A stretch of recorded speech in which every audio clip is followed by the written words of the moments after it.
I was 26 years old when I finally understood why the surgery kept getting postponed. The money my father had set aside for the operation that was supposed to save my life. It was gone. Every dollar, not lost, not stolen by strangers. He transferred it to a separate account, one funding his secret mistress's son's college tuition. He had been paying for another family's future while mine slowly ran out of time. And the worst part, he never planned to tell me. I found out by accident. A bank statement left open on the kitchen counter with a name I didn't recognize attached to monthly payments the size of my rent. I called the number. A woman answered. She had a son in college, paid for by my father, and had no idea I existed. That phone call cracked open a story I wasn't prepared for. My father had been living a double life, and the surgery money was only one piece. But that betrayal revealed something deeper about how my family worked, a system of choices I had never been allowed to see. Understanding those choices forced me to confront not just him, but the mother who enabled it all. What I learned next changed everything. The woman on the other end of that phone call had a voice that sounded like ordinary mornings and ordinary afternoons. She introduced herself as Camille. She had never heard my name before. When I told her I was Paul Mercer's daughter, the silence that followed lasted long enough for me to count my own heartbeat. She said she had known him for 12 years. She said he had helped raise her son from the time the boy was 7. She said he had paid for private school, orthodontics, summer camps, and now a full ride at a university 2 states away from where I lived. The tuition payments matched exactly what my father had been withdrawing from the joint account he shared with my mother for the past 4 years. The same account my mother insisted was tight because of medical bills. But there were no medical bills. There was only one medical bill, the surgery scheduled for me, then postponed, then rescheduled, then canceled again. My father had told everyone that the insurance appeal was taking too long, that the hospital needed additional pre-authorization, that the specialist had a wait list. And because I was 26 and still on their insurance, because I had been sick long enough to stop fighting for explanations, I had believed him. The surgery was for a congenital heart defect that had been stable until I turned 22. After that, the valve began deteriorating faster than the doctors predicted. By the time I was 24, I was on a strict medication regimen and a list for a replacement procedure that came with a 6-figure price tag. My father had promised to cover what insurance wouldn't. He said it was the least he could do. He said it with such steadiness that I never thought to question where the money came from. The first postponement came a week before the scheduled date. The hospital needed a revised estimate from the insurance company, he told me. 2 months later, another date got pushed back because the surgeon had an emergency. Then a third postponement came with a reason so vague, I couldn't even remember it an hour after hearing it. I was too tired to push. The condition left me exhausted in ways that made investigation feel like a luxury I couldn't afford. I spent those years moving through life in a low-grade fever, always on the edge of something worse, always told that patience was the only medicine that worked as well as the real one. But the truth was simpler. My father had been moving money out of the account my mother managed and into a separate one she never saw. He told her the surgery delays were administrative. She believed him because it was easier than believing the alternative. And I believed both of them because I had spent my entire life being told that my family had my best interests at heart, even when the evidence suggested otherwise. I grew up in a household where my father worked long hours and my mother ran the calendar like a military operation. My brother Ethan was 3 years younger, the golden child by default. I was the serious one, the one who asked too many questions, the one who made my mother uncomfortable because I refused to pretend that everything was fine when it clearly wasn't. But I never questioned my father.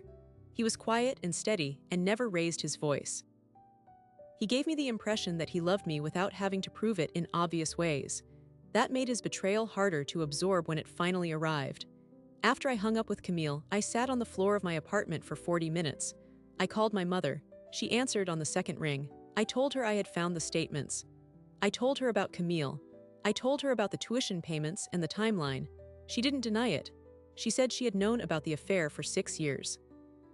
She said she had decided to ignore it because confronting him would have meant losing the house, the cars, the lifestyle she had built around his income. She said the surgery money was unfortunate, but that she had assumed I would find a way to manage. Then she said the thing that broke something permanent inside me. She said, "You always were resourceful, that's your gift. He needed the money more than you did because she relied on him completely." I asked her what that made me. She didn't answer. That conversation ended with me hanging up and calling my father. He answered from a number I didn't recognize. He sounded surprised to hear from me. He sounded almost cheerful. I told him I knew everything. The cheerful tone vanished. He said he had always intended to pay for the surgery eventually. He said Camille's son needed the money first because the boy didn't have anyone else. He said, "You're an adult, you can wait." I asked him how long he expected me to wait. He didn't answer that either. What he did instead was worse. He offered to write me a check for the amount I had already spent on medications and copays over the last 2 years. He said it would make us even. Even. That word told me more about my value in his mind than any confession could have. I wasn't a daughter to him, I was a debt. And the mistress's son was an investment. The next day, I drove to the university where the boy was enrolled. I didn't have a plan. I just wanted to see him. I found him in the student center, drinking coffee with friends, laughing at something on his phone. He looked healthy and easy, the way people look when they have never had to wonder if the money they needed would still be there tomorrow. I watched him for 30 minutes. Then I walked back to my car and called a lawyer. What that lawyer told me next changed everything I thought I knew about what I could do next. The lawyer I called was a woman named Dana Kessler who specialized in fiduciary litigation. I found her through a friend who had used her for a trust dispute. She listened to the whole story without interrupting, and when I finished, she asked me one question. Was my father the trustee of any account that held money designated for my medical care? I told her about the joint account with my mother, the one he had been draining. She said that wasn't a trust. But then I remembered something I had almost buried. When I turned 18, my grandmother on my mother's side had set up a small trust for me, $20,000, meant to be used for education or medical expenses. My father was listed as the trustee. I had never touched it because my grandmother died soon after, and the paperwork got lost in the shuffle of grief. Dana asked for the trust documents. I found them in a box in my mother's attic 4 days later. The document was clear. The trust was irrevocable. The funds could only be dispersed for my direct benefit, specifically for medical treatment or education. My father had sole authority as trustee, but he was legally required to act in my best interest. And when I checked the balance, the account was empty. He had transferred the entire amount out 6 months after my grandmother died. The records showed the money moved to an account that matched one Camille had described to me over the phone. The same account that had been paying for her son's college tuition. That discovery turned my case from a family betrayal into a legal violation. Dana filed a petition in probate court to remove my father as trustee and to surcharge him for the full amount, plus interest and legal fees. She also sent a demand letter to my father's personal attorney. The letter gave him 30 days to return the funds voluntarily or face a lawsuit for breach of fiduciary duty. My father responded through his attorney 2 weeks later. He claimed I had consented to the distribution. He said I had authorized him to use the trust money for a family emergency. The emergency, according to him, was his own financial strain caused by my mother's medical expenses. The irony was so thick it almost made me laugh. He had turned my own grandmother's gift for my health into a lie about my mother's health. He had documented nothing. No signed authorization, no email, no text message. He had simply taken the money and called it permission. Dana said that in court, the burden would be on him to prove I had consented. Without a paper trail, his defense was weak. But he was betting that I would drop the case rather than drag the family into public court. He was wrong about that. But before we could get to trial, something else surfaced. My father's attorney inadvertently included a document in discovery that listed all the accounts my father controlled. One of them was a brokerage account I had never heard of, opened in Camille's name, but funded entirely by my father. The balance was just over $180,000. The account had been opened the same year my grandmother set up the trust for me. It had grown through regular deposits that matched exactly what he had been taking from the joint household account for years. My mother had signed those joint account statements monthly. She had to have seen the withdrawals. When I confronted her again, she admitted she had known about the brokerage account too. She said she had convinced herself that the money was for Camille's son's future and that it was better he have it than me because I was too independent to need it. She said it almost like a compliment, as if my resourcefulness was the reason I deserved to lose my grandmother's legacy.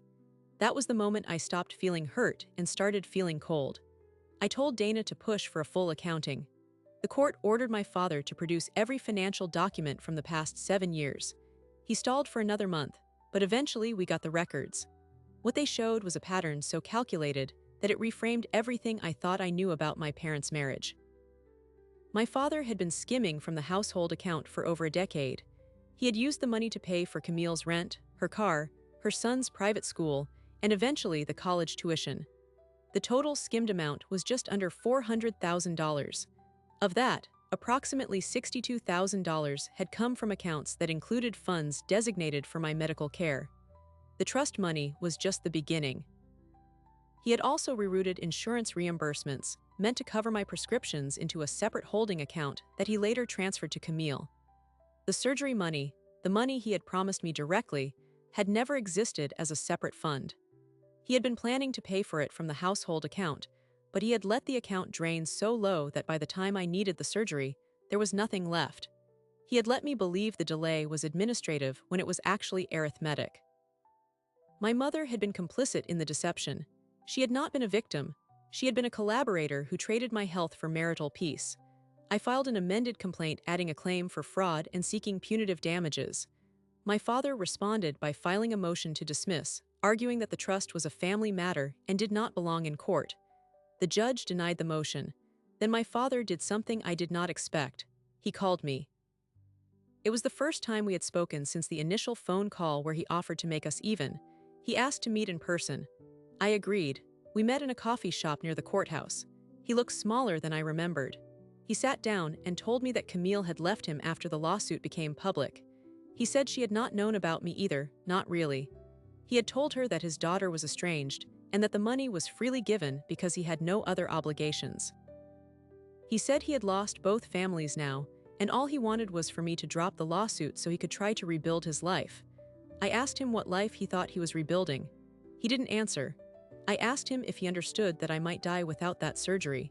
He looked at the table and said he had always believed I would find a way. That phrase again. I had spent 26 years finding ways around obstacles my family created. And they had convinced themselves that my ability to survive was a reason not to protect me. I told him I would not drop the lawsuit. I told him I would see him in court. Then I stood up and walked out. The trial date was set for 6 months later. During those 6 months, I learned things about my family that I had never been allowed to see. My mother had been confiding in her sister for years about the affair, but had sworn her to secrecy because exposure would have ended the marriage and the lifestyle. My brother Ethan, who had always seemed oblivious, later admitted to me that he had suspected something, but had chosen not to investigate because he did not want to know. The family had been a carefully maintained fiction, and I had been the one person who refused to stay inside the script. The week before the trial, my father's attorney offered a settlement. Full reimbursement of the trust funds plus interest, plus payment for my surgery in full at a hospital of my choice, and a confidential non-disclosure agreement. My father would admit no wrongdoing. Dana advised me to take it. She said trials were unpredictable and that the emotional cost of testifying might outweigh the financial gain. I almost took her advice. But then I thought about my grandmother, who had set up that trust because she saw something in me that my parents refused to see. And I thought about the money, the years of lies, the surgeries I had not received, the medications I had rationed because I believed I was a burden. I told Dana I would not sign the NDA. I wanted the truth in the open. The day before the trial, my father filed an emergency motion to delay. He claimed he needed more time to prepare. The judge denied it. The trial began at 9 in the morning on a Tuesday in late October. I walked into the courtroom with Dana beside me. My father sat at the defense table with his attorney. My mother sat in the third row, her face unreadable. Ethan was not there. Camille was not there. It was just my father and me, across a room that had been designed for truth and whose architecture left no room for the comfort of lies. The trial opened with my father's attorney making a statement that I will never forget. He stood up, adjusted his jacket, and told the judge that this was a simple misunderstanding between a father and a daughter who had grown apart. He said the trust funds had been used for a family purpose, that my father had always intended to repay the money, and that I had been influenced by a lawyer looking to create conflict where none existed. Dana responded by holding up the bank records. She showed the court the exact dates of every transfer out of the trust account. She showed the corresponding deposits into the account that paid for Camille's son's education. She showed the timeline of my surgery postponements and how each one lined up with a significant withdrawal. The judge looked at my father and asked him directly, did he have any documentation showing my consent? My father said he believed he had verbal permission. The judge asked when I had given that permission. My father said he could not recall the exact date, but that it had been around the time my grandmother died. Dana then introduced a piece of evidence that shifted the entire weight of the room. She entered a letter my grandmother had written to me, found among my mother's papers during discovery. In the letter, my grandmother said she was setting up the trust specifically because she worried my father would not prioritize my health. She said she had seen him making excuses for years and wanted to make sure I had something that belonged only to me. She had mailed the letter to me 3 days before she died, but I never received it. My mother had intercepted it. She had kept it in a drawer for nearly a decade. When Dana asked my mother about this from the witness stand, she admitted she had opened the letter, read it, and decided not to give it to me because she thought it would damage my relationship with my father. She said she was trying to protect the family. The courtroom went very still after that. My mother had been hiding my grandmother's warning from me for 8 years. She had known exactly what my father was capable of, and instead of telling me, she had helped him keep the secret. My father's attorney tried to recover by arguing that my mother's decision did not affect the trust administration. But the damage was done. The judge could see that this was not a family misunderstanding. It was a coordinated concealment. Then came the moment that changed everything I thought I knew about Camille. During cross-examination, Dana asked my father whether Camille's son was his biological child. My father's face went pale. He said no. Dana produced a paternity test result that had been filed in a sealed family court case in another state. Camille had sued for child support when the boy was 5, and my father had fought the case. The court ordered a DNA test. The result showed a 99.97% probability that my father was the biological father. He had been paying support through a court order for years before he started making additional voluntary payments. The money he had skimmed from my trust was not just a gift to his mistress's child. It was going to his own son. My father had a second child, a son, who was now 19 years old and attending university on funds stolen from my grandmother's legacy. I had a half-brother I had never known about, and my mother had known about the paternity case too. She had attended the court proceedings, sitting in the back row, because she wanted to make sure my father did not agree to a larger support order that would have reduced the household income. She had been present when my father acknowledged paternity under oath. She had never told me. I asked the judge for a recess. I walked out of the courtroom and into the hallway. I leaned against the wall and tried to breathe. Everything I had believed about my family was constructed on a foundation of deliberate omission. My father had a second family. My mother had helped him hide it. My grandmother had tried to protect me, and her voice had been silenced by the very person who was supposed to care for me. When I returned to the courtroom, Dana asked for permission to amend the complaint to include a claim for concealment of paternity and fraud on the court. The judge granted it. My father's attorney looked defeated. My father looked like a man who had finally run out of room to maneuver. The trial continued for 3 more days. Witness after witness filled in the gaps. A former assistant of my father's testified about making deposits into Camille's account. A neighbor of Camille's testified that my father visited regularly and had been introduced as the boy's father at school events. My brother Ethan was finally called to the stand. He admitted he had suspected the affair since he was 15 but had never confronted our father because he did not want to lose his financial support. He said he had seen bank statements, heard phone calls, and chosen to believe that it was not his business. He apologized to me from the witness box, but his apology felt like a formality. He had known for over a decade and had said nothing. On the final day, my father took the stand in his own defense. He tried to explain the paternity concealment by saying he was protecting Camille from public scrutiny. He tried to explain the trust fund by saying he had intended to repay it from his inheritance one day. He tried to explain the surgery money by saying he had always believed I would find another way. That phrase again. He had used it in the coffee shop, and he used it again under oath. It was the truest thing he said during the entire trial.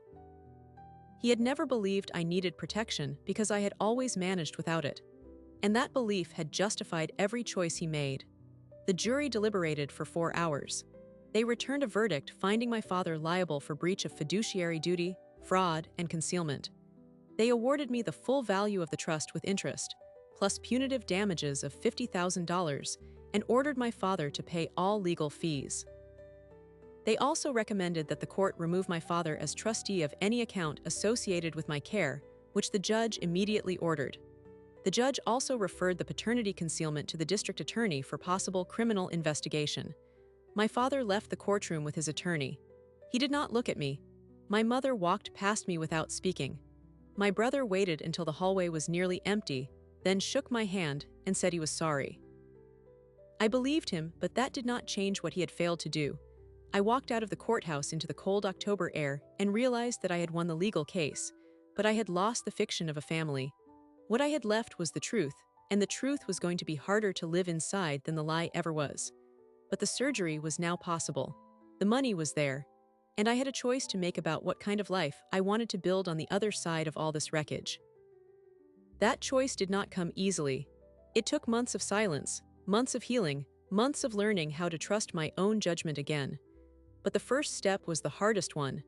I had to decide whether to reach out to the half-brother I had never known, and what I found when I did changed everything one final time. I waited 3 months before I made contact. The trial had ended, the money had been returned, and I had finally scheduled the surgery for early spring. But the question of my half-brother sat in my chest like something that needed to be spoken before I could move forward completely. I found him through a simple search. His name was Lucas. He was 19, studying engineering at the university my father had been funding. He had no idea who I was. I sent him a message through a social media platform. I kept it short. I told him I was a relative who wanted to talk, and that I had information about his father that he deserved to know. He responded within an hour. He asked if I was connected to Paul Mercer. I said yes. He asked if I was the daughter from the trial. The news had reached him. Camille had told him everything after the paternity result became public. He knew he had a half-sister, but he did not know whether I would want to meet him. I told him I wanted to. We met at a diner halfway between his university and my apartment. He arrived early. He was tall, with the same hands I recognized from my father, the same way of holding a coffee cup without looking at it. He was nervous. He told me that he had grown up believing his mother's husband was his father. He had only learned the truth when Camille sat him down after the trial and explained that the man who had been paying for his life was not her ex-husband, but a married man who had another family.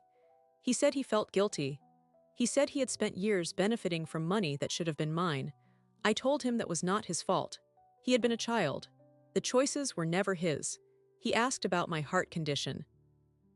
I told him about the surgery, about the postponements, about the way I had learned to ration my own energy because I believed I was a burden.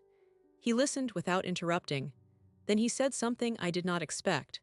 He said that if I needed anything, including a donor if the surgery required one, he would be tested. He said it without hesitation. He said it like it was the only obvious response. I sat in that diner booth and realized that the person who had been most harmed by my father's choices was offering me the thing my father had never given me, unasked for generosity. I did not need a donor. My surgery was scheduled with a mechanical valve that did not require matching, but the offer itself changed something between us. We started meeting regularly. We talked about our childhoods, the gaps in each other's stories, the ways we had both been shaped by a man who divided himself into compartments. Lucas had grown up believing his mother's struggle was normal. He had never known that the money came from a place of theft. When he learned the truth, he stopped accepting payments from my father. He took out student loans and found a part-time job. He said he would rather owe a bank than owe a lie.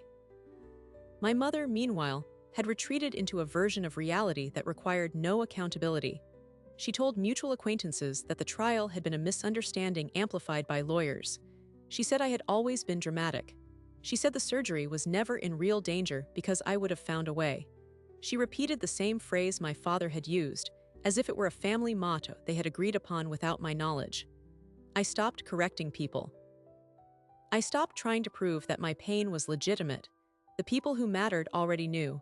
The ones who did not would never be convinced by evidence. My father's criminal investigation moved slowly. The district attorney's office reviewed the paternity concealment and the financial records. They eventually charged him with perjury for lying under oath during the original paternity case. He pleaded no contest and received probation. The judge also ordered him to complete a financial education course and to pay restitution to the state for the cost of the investigation. He lost his job. The company he had worked for 22 years terminated him after the trial became public.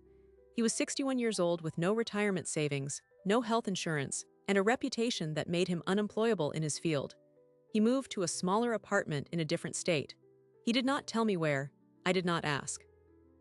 My mother filed for divorce 6 months after the trial. She said she could not stay married to a man who had lied to her for so long. She neglected to mention that she had helped him lie. She never apologized to me. She sent a card on my birthday with a generic message about hoping I was well. I did not respond. My brother Ethan reached out more consistently after the trial. He attended therapy. He admitted that his silence had been a form of complicity. He asked if I wanted to rebuild a relationship slowly. I told him I was open to it, but that I needed him to understand that trust would take years to earn back. He agreed. We started having dinner once a month. It was awkward at first. We had to learn how to talk to each other without the old scripts, but we were trying, and that counted for something. The surgery took place on a Thursday in early April. Lucas drove me to the hospital. He sat in the waiting room for 7 hours with a book he never opened. When I woke up in recovery, the first face I saw was his. He was crying. He said he had been afraid that something would go wrong and that he would have lost the only family member who had ever told him the truth. I could barely speak, but I squeezed his hand. The recovery took 3 months. During that time, I thought a lot about the letters my grandmother had written me, the ones I never received. I imagine what she would have said if she had known how the story ended. I think she would have been proud of me for walking into that courtroom. I think she would have been sad that it had to happen at all. I also thought about Camille. She had not been an innocent party. She had accepted money she knew came from a married man. But she had also raised a son who grew up to be generous and honest. She had told Lucas the truth when it would have been easier to hide it. She wrote me a letter after the trial ended. She apologized for her part in the deception. She said she had convinced herself that my father would take care of me too, that the money was abundant enough for everyone. She said she had been wrong. I did not write back. I did not need to. The final surprising detail came 6 months after my recovery. I received a certified letter from an attorney I did not know. It was a notice that my grandmother's estate had an additional asset that had never been distributed. A small piece of land, a few acres in a rural county, had been overlooked during the original probate. The attorney had tracked me down as the sole remaining beneficiary. The land was worth about $40,000. It was not a fortune, but it was something that had belonged to my grandmother, something that had waited for me through all the years of chaos. I sold it and used the money to make a down payment on a small house. It was the first property I had ever owned. It was mine. No one could take it. No one could redirect it. No one could claim they needed it more. The house had a backyard with an old oak tree. I planted flowers beneath it the day I moved in. I thought about all the years I had spent waiting for someone else to protect me. I thought about the surgery that almost did not happen. I thought about the half-brother who showed up when no one else would. And I thought about the grandmother who had tried to reach me from beyond her own death. I finally understood that family is not defined by blood. It is defined by who shows up when the truth is hard. Lucas came to my housewarming. Ethan came too. They met for the first time. It was strange and awkward and hopeful. My mother did not come. My father was not invited. The three of us sat on the back porch under that oak tree and talked until the sun went down. The story does not end with revenge. It ends with choosing who gets to be in your life and who does not. It ends with a heart that beats steadily in a chest that almost gave up. It ends with a half-brother who never asked to be part of this story and who became its most unexpected gift. And it ends with the quiet understanding that the money for my surgery was gone, but I had found something harder to steal and far more valuable. I had found a version of myself that no longer needed anyone's permission to survive. That is where the payoff lives, not in the courtroom, not in the verdict. It lives in the moment you stop waiting for people to become who they should have been and start building a life that does not require their approval. The surgery healed my heart, but the choice to walk away from the people who had tried to break it healed something deeper. And that healing is still happening, one day at a time, under a tree in a yard that belongs to no one but me. So that is the story of how I almost lost my life to a lie my father told, and my mother helped him keep.